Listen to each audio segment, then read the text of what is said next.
IlWonSang and Spring. Several months ago, when I first learned that I would be giving the Dharma talk today, Reverend Wonggong proposed the topic, IlWonSang and Spring. It combined our temple's plan for an ongoing series of talks about Won Buddhism with the observance of the spring equinox. Who could have known then what a singular spring this would be? And so, while my talk recognizes the eternal promise of the season, it also makes reference to a reality which is always present, even within the most hopeful of times, but which we usually push away from our thoughts. That reality has now become more present and more insistent. That reality is our mortality. Our mortality.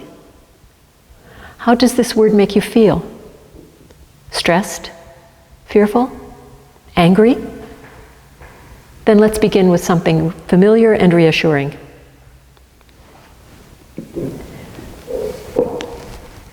This circle, the unique symbol of Won Buddhism. We call it IlWonSang, the one circle image, and it represents the truth, as well as the perfection of our own nature. We have so many associations with this symbol and with the term itself. Today I'll consider one of these, the idea of cycles, which itself is a word meaning circle. How many examples of cycles can you think of in the next moment? Here's a hint. The title of my talk includes an element of one cycle. Here are some that I came up with. Day and night, the phases of the moon, Newton's law of conservation of matter, the virus life cycle, and of course the seasons. If you are musical, you may be acquainted with the circle or cycle of fifths, by which every key and thus every note in Western music is related to the previous one and the subsequent one by the interval of a fifth, usually demonstrated in circular form, C, G, D, A, E, and so on until it circles back to C where it began. There are also what I think of as false cycles, such as the cycles on a washing machine or a dishwasher. Not really cyclical because they don't end in the state where they began, which is fortunate for us since we don't want to unload from these machines dishes or clothes which have been resoiled after having been cleaned. There are also cycles within cycles, days within years, seasons within the cycle of life, lives within the cycle of reincarnation. We find two examples of cycles in the IlWonSang vow. First, the formation, duration, decay, and extinction of the universe. And the second, the birth, aging, illness, and death of all things. Have you ever thought of these as cycles when you read or chanted these lines? Did you consider that they imply a cycling back to their first state? In other words, the universe is formed, it exists, it decays and goes extinct, then reforms. We are born, we age, become ill and die, and are reborn. We are comfortable thinking of the cycles of the moon or the cycle of day and night or the seasons as endless cycles that return to their beginnings over and over. Indeed, we expect this infinite process to occur. We count on it and are reassured by its inevitability. Aren't you avidly watching the changing of winter to spring right now, noticing every new bud in the garden, the subtle greening of the trees, the increased activity of the birds? Don't you just love spring? Doesn't it carry the promise of rebirth, regeneration, and renewal after the dormancy and deadness of winter? But what about the cycle I just read from the IlWonSang vow, that of birth, aging, illness, death? Do you ever think of death as a time of preparation for new life, so that the cycle can begin again? Or do you see it as another of the false cycles I mentioned earlier? I'm quite sure, since we are talking about what is implied by the circle image we see so prominently before us over the altar in our Dharma hall, that Master Sotaesan clearly meant this as a true cycle, that the seeds, the preconditions of each subsequent stage already exist and are at work in the previous one, and that death is just another point on the circle, which, as we remember from studying geometry, has infinite points. A moment ago I said that our feelings about spring imply that it is the time in the cycle of seasons of new beginning, full of promise, hope, and purpose. Many people would say that spring is their favorite season and that they feel most optimistic and energetic at this time of year. Do other circles seem to imply such an optimum time? Think of the cycles you considered at the beginning of this talk. In your mind, are any of them subtly biased toward one particular stage of the cycle? Going back to our cycle in the IlWonSang vow, don't we consider birth to be the beginning of the cycle and the point from which the rest of the cycle will emerge, the stage that we see as the most positive and promise-filled? Everything after that is sometimes considered to be a long downhill slide. After all, we rejoice at the birth of babies, we live with fear of illness, and we cry at funerals. But is this really true? Are spring and birth truly the privileged states within their cycles? What would life be like if the earth were in a continual state of spring, or if we were permanently newborns? First of all, this condition is not sustainable. Things cannot continue at peak indefinitely, and growth cannot continue unchecked. Take the amaryllis plant. Most of us know those extravagant blooms that erupt from an unpromising-looking brown bulb after we take it from the box that we got at the office Secret Santa gift exchange. How many of you have kept the bulb after it flowered and forced it to flower the next year, and maybe the next? There are several at the temple that have been going for years. I know when I first tried this, I killed the thing with kindness, overwatering and giving it too much light. Someone finally said to me, "The amaryllis has to think it's dying. Then it will put out a flower in its last gasp." This is true. Only in the nadir of its life cycle does it call up the resources to produce the growth that will in turn feed the bulb so that it can survive to cycle on. Cause and effect demonstrated in every biological process and in every scientific principle.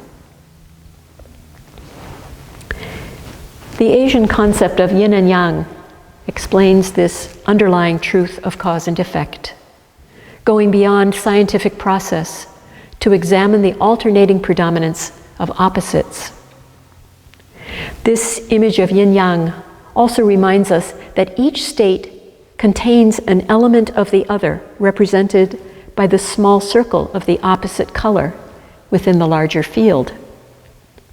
The male yang energy also includes an element of the feminine yin energy, and vice versa. IlWonSang, the one circle image, takes this principle further, representing the state of oneness before all things were created, and encompassing all dualities and all complementary forces with perfect impartiality. Within this oneness, the alternation of complementary forces, or yin and yang, creates the myriad things that we recognize as our reality, the physical realm, our world. This alternation is the principle of cause and effect, or karma. These forces are mutually present and interdependent, but rise and cease in alternation. Cause and effect are not separate states. Each cause contains the seed of an effect, and the effect gives rise to a subsequent cause, just as the fruit contains the seed, and the seed contains the material for the fruit to come. Understanding the principle that every cause has an effect, and every effect is already planted in every cause, what makes us hold to our preference for life over decay and death? The answer seems perfectly obvious. Life is the state that we know, and death is the greatest unknown that we will ever face, regardless of our beliefs or our faith. Our attachment to the delights of spring and our aversion to the rigors of winter are just a feeble dress rehearsal for the experience of passing from life to death. Can we escape the suffering that the certainty of our mortality brings to our lives? What if we turned our conceptual framework on its ear and considered that birth may be the end, the death, of existence in another plane, and death in this existence may be birth into that other realm? I'll say that again in case you think you might have misheard me.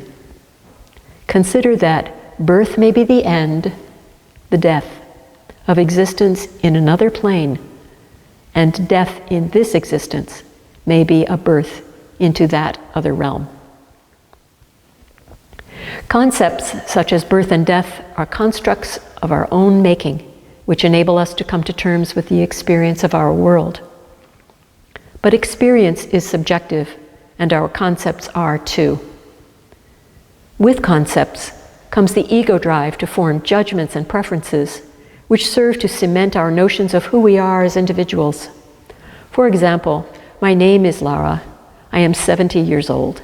I am a musician and a teacher. I prefer quiet and reflection to large gatherings. The color green is soothing to me. I adore dark chocolate, and on and on. These concepts are in turn only a shorthand for the attachment that my ego ascribes to them. I am 70 years old, and I am attached to my seemingly perfect health. I am a musician and a teacher, and I take some pride in the accomplishments that I have had in those roles. I prefer quiet, and I will go to great lengths to avoid crowds, activity, and noise. The color green soothes me, but the color orange irritates me. I crave dark chocolate, but will pass if offered milk chocolate. These attachments are the means by which our ego hangs on to its notion that we are separate and unique individuals, and resists the void beyond and behind this apparent reality. The Buddha had something to say about attachments, didn't he? His great awakening showed him that they are the root of suffering, not only because they produce the never-ending cycle of unfulfilled desire and dissatisfaction, but also because they keep us forever in a state of duality, of separateness from one another and from our world, and from the ultimate truth of existence. Enlightenment is directly seeing the truth of IlWonSang at all times, in all conditions, and realizing that ultimate and conventional reality are the same. Complete, impartial, selfless, non-duality is the true nature of all things, including ourselves. Going back to my concepts of myself, can I see my abundant health as a blessing while it is mine? Remind myself to be compassionate to those who are sick? And continue in the same state of gratitude when I myself am ill? In this time of pandemic, can I, as Reverend Wonggong reminded us last week, find grace in harm? And ultimately, can I see birth and death as interdependent and interpenetrating like yin and yang, each containing the seed of the other? Can I learn to think of my mortality with at least a measure of serenity and equanimity? Master Chongsan said, there are 3 steps to resolving the great matter of birth and death. First is to awaken to and realize that realm in which birth and death are originally non-existent and non-dual. Second is to model oneself wholeheartedly on and to preserve that realm in which birth and death are originally non-existent and non-dual. Third is to bestow and actively put into use that realm in which birth and death are originally non-existent and non-dual. One must fully possess true ability in these 3 steps before one can be said to have fully resolved the great matter of birth and death. Let me put this rather dense language into my own words. First, awaken to the understanding that birth and death are not separate states, they are one. Then, with that understanding, live in this truth. Do not cling so tightly to the notion of life that you live in fear of death. In this way, you will live and die beyond hope and fear. I think that this is what Master Sotaesan meant by the words, once enlightened to the truth of this circle image, we will know that the triple worlds in the 10 directions are our own property. In other words, if we can find ourselves beyond forms, signs, and symbols, we can move beyond the cycle of suffering to a place where we command both conventional and ultimate reality. In one Buddhist scripture, a passage on the truth of IlWonSang reads, "The principle of birth, old age, sickness, and death operates like spring, summer, autumn, and winter. The principle of the recompense and response of cause and effect operates like the alternating predominance of yin and yang. And this is perfect and complete, utterly impartial and selfless." Perfect and complete, utterly impartial and selfless. That sounds like an ideal parent, or perhaps like the idea of God. Julian, or Juliana, of Norwich, was an English nun who lived in the late 14th century. She is the author of the earliest surviving book in the English language written by a woman, titled Revelations of Divine Love. She uses Christian terminology, of course. She refers to God and God's love. But if you consider her words as the equivalents of Sotaesan's references to the universe and to its perfection, impartiality, and selflessness, this quote provides an alternative yet familiar resonance. She wrote, "God loved us before He made us, and His love has never diminished and never shall. And all shall be well, and all shall be well, and all manner of things shall be well." This is my wish for you as we anticipate another spring, full of promise and full of ultimate truth.